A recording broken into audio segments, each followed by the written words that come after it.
Good Wednesday morning to you. I'm Alexandria Ikomoni. Thanks for waking up with us on Fox 18 News at 8. Now, Sterling Police Department looking for answers from a theft back in July. Take a look at your screen. Right now, a man and a woman are in the hospital after a car chase ends in a major crash just a few hours ago. Police say their injuries are serious after the car rolled over in Bettendorf. And you can see that fire crews are still on the scene investigating to figure out what happened. But I want you to focus down the road right there. You can see that there are barricades up to block drivers from coming down this road. Or these past couple of days, you've been able to wear the jacket in the morning, but take it off in the afternoon. But we're not getting that warm today. I thought you were going to say you were going to keep the jacket on again. You know, I am going to wear my jacket. You are. Some good news for all the cartoon lovers here. For the classics is what I'm talking about. You see it right there. Scoop. The search is on this morning for the men who robbed a Moline Papa John's at gunpoint.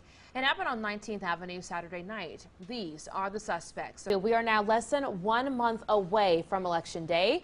And if you live in Iowa, early voting starts today. You can mail in your ballot or vote in person. Iowa Department of Natural Resources has a serious message for you. Stay away from the black bear roaming around Clinton and Scott counties. Depends on who you are. If you're like me, you're wearing a sweater today. If you're like Redrick, you're probably going out with just a t-shirt on. But we do know that it will warm up. Still scared of what terrified them when they were younger.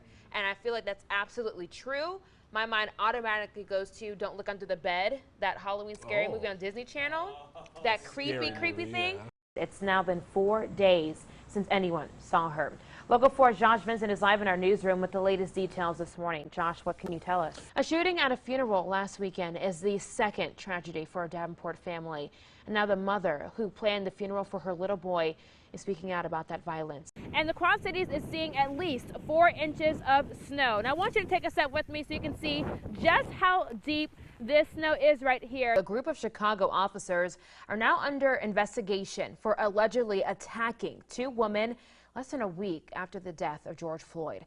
Fox 18 News. I need a little more back into that one, Taylor. You went a little sophomore. I want a good swing the next time, so we'll be looking forward to that. All right, Redrick, I have your favorite story of the morning. We're talking about raccoons. And all right. Matthew McConaughey goes from in front of the camera to in front of the classroom. Crikey, Bindi Irwin's engaged. She's the daughter of late crocodile hunter Steve Irwin. That's my little accent for you this morning.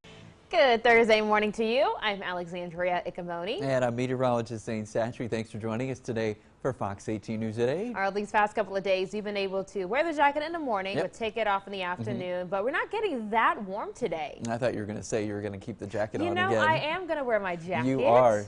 Keyword being you. Keyword being you. Yeah. The community is still in shock this morning after a shooting at Western Illinois University. This was at the Macomb campus Tuesday night. Right now, a student is in custody and his roommate in the hospital. We're still waiting to hear about how that person is doing. Police say the two were arguing and then Kayvon Poplis shot his roommate. Poplis turned himself into Chicago police yesterday. He's facing a first-degree attempted murder charge and other charges. But here's what the university has to say. Both campuses were closed yesterday. The Quad City campus communications director says that's standard procedure because some professors and students go back and forth between campuses. One mom explains her concerns since she has kids getting close to the age for college.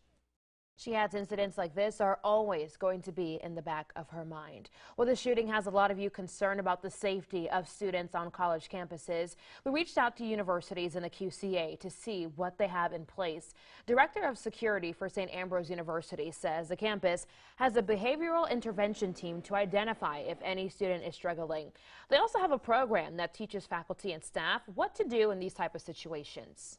Christopher says the university also works with Davenport Police to create policies that allows them to respond.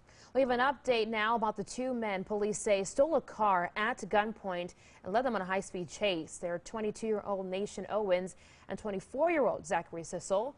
Owens is now charged with drug possession and resisting arrest on a $100,000 bond.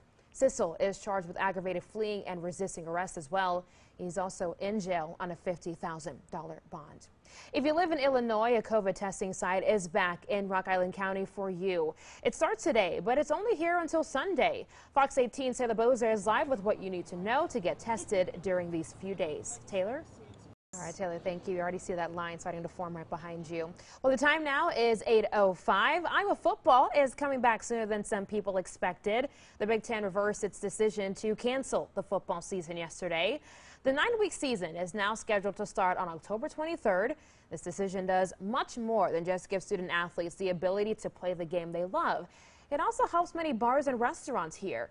The owner of Hawkeye Sports Bar and Grill was thrilled to hear more sports fans will be coming in. We'll have more coverage on the Hawkeyes and Big Ten's 2020 football season on our website, ourquadcities.com. Whew, it's overwhelming. We're mourning the loss of a home, our possessions, and a dog we love. It's hard for Joshua Baggs to describe. You see people on the news that their houses are burned, and your heart goes out for them, but you really don't know until you're faced with it. And even harder for him to take in. It all happened on Sunday morning because of a heated lamp for their pets. In a blink of an eye, I ran outside to thinking I could get a water hose and put it out, but it was already into the rafters of the porch roof. Luckily, Joshua and Heather's two kids stayed with their grandparents. They could have been playing upstairs. They still could have been in bed. And if that was the case, I know I could have gotten upstairs, but I'm not sure if I would have been able to come back down the stairs. But one of their dogs, Gracie, didn't make it out the door. I did everything I could, and so possessions can be replaced. We're just heartbroken about her. By then, the entire house was up in flames. It happened. What might have taken over the course of 15 minutes seemed like it went in 30 seconds. And their dog Gracie is still in there. I want to try to find her so we can have something to bury.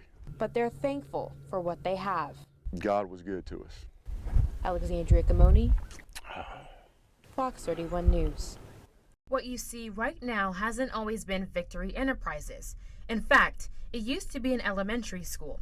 Back when this building was a school, Kelly Grubbs started Victory Enterprises with her husband Steve Grubbs in the basement of their home in 1997. When we started that, I was actually still working part-time at the law firm that I was a partner at. But we had 3 kids at that point, and I kind of made the transition, retired from my law firm after our 4th child was born. Grubbs says she's fortunate to have a business journey work well with her family journey. For me, it was really figuring out a balance where I could keep my kids as my primary focus during years that I was still working. After years of working and years of quickly outgrowing space, they landed here. But this isn't any old elementary school. It's the school Steve went to when he was a kid.